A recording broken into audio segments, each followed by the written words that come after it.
صباح الخير عليكم بنات او مساء الخير متابعيني وين ما كنتوا، ان شاء الله تكونون بأتم الصحة والعافية. واليوم رجعت لكم بفيديو جديد من قناتي مطبخ صحتين وعافية. راح نعمل اليوم او راح نسوي وصفة او طبخة وبتشريب الطماطة او بعصير الطماطة. المقادير عندنا كما موضحة عندكم.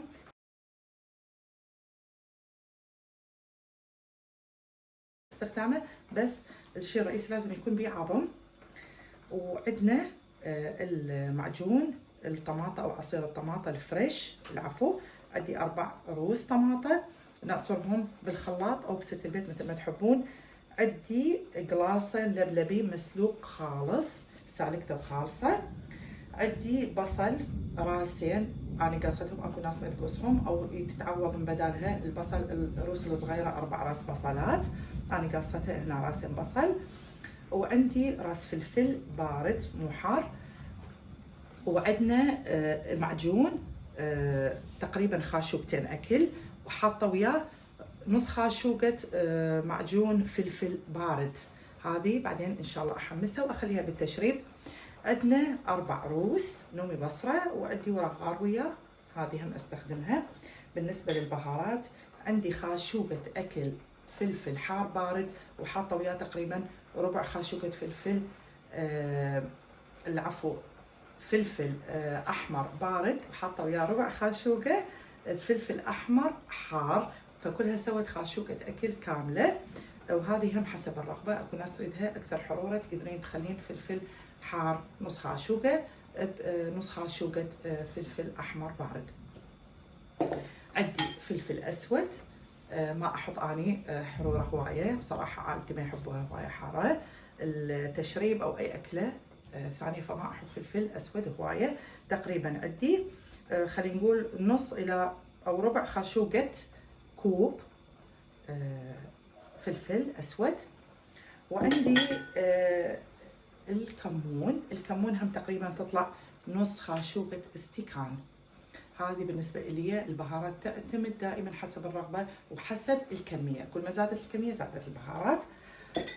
بنات شغلة راح أقولها لأنه ما أريد أطول عليكم بالفيديو. هم بالنسبة للحم راح أسلقه مجرد فورة واحدة، أذب المي حتى وين الشوائب وين الوظف كلها العفو زفارة كلها تطلع من عنده، يلا استخدمه للطبخ واحمسه ويا بقيه المواد.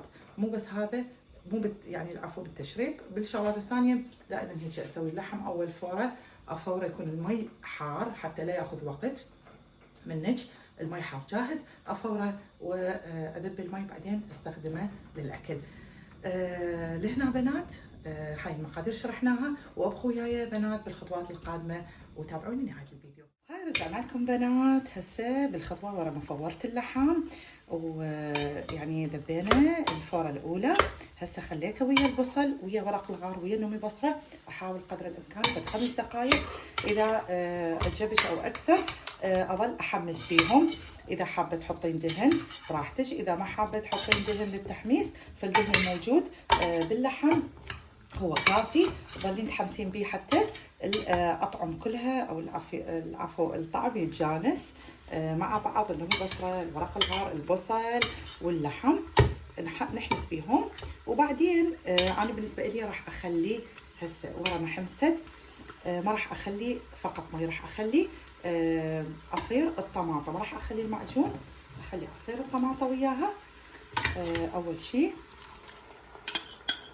الطماطم عصرناها، وعندي تخلين قدام ايدك مي فاير او مي مفور تحطينها من شويه.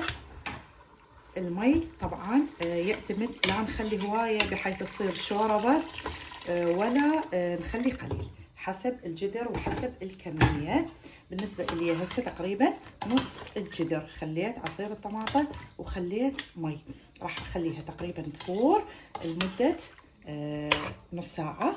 اشوف اللحم راح اخلي ملح لان الملح يخلي شويه بطيء بالاستواء، فخليت هسه معجون الطماطم العفو عصير الطماطم وياه راح اخليه لمده يفور او التشريب لمده نص ساعه. وبعدين المعجون راح اشوفكم شلون اخليه. ما اخليه هسه المعجون واللبلبي هم ما اخليه لان اللبلبي مستوي فما اريده فد مره ينهرس. راح نبقيه نص ساعه يفور وبعدين ان شاء الله راجعت لكم. ولهنا بنات وصلنا لنهايه الفيديو. هاي كانت طبختنا اليوم التشريب العراقي، وان شاء الله ينال اعجابكم. والتشريب والطرشي هذه المتابعنا العزيز اخوي العزيز اللي قال التشريب اللي سويت الطرشي، قال الطرشي كلش طيب يطلع وياه التشريب، وهذا ان شاء الله له ولكلكم. اقول تفضلوا ويانا وسهمكم العافيه وتدللون من عيوني. بنات ملتقاي وياكم من بالفيديو القادم ان شاء الله. راح تكون فيديوهات ثانيه بالفيديوهات القادمه، مو فقط عن الطبخ. ولا تنسوني بنات بدعمكم الحلو ولايكاتكم الحلوه سوري اسفه واشتراككم، وشكرا جزيلا.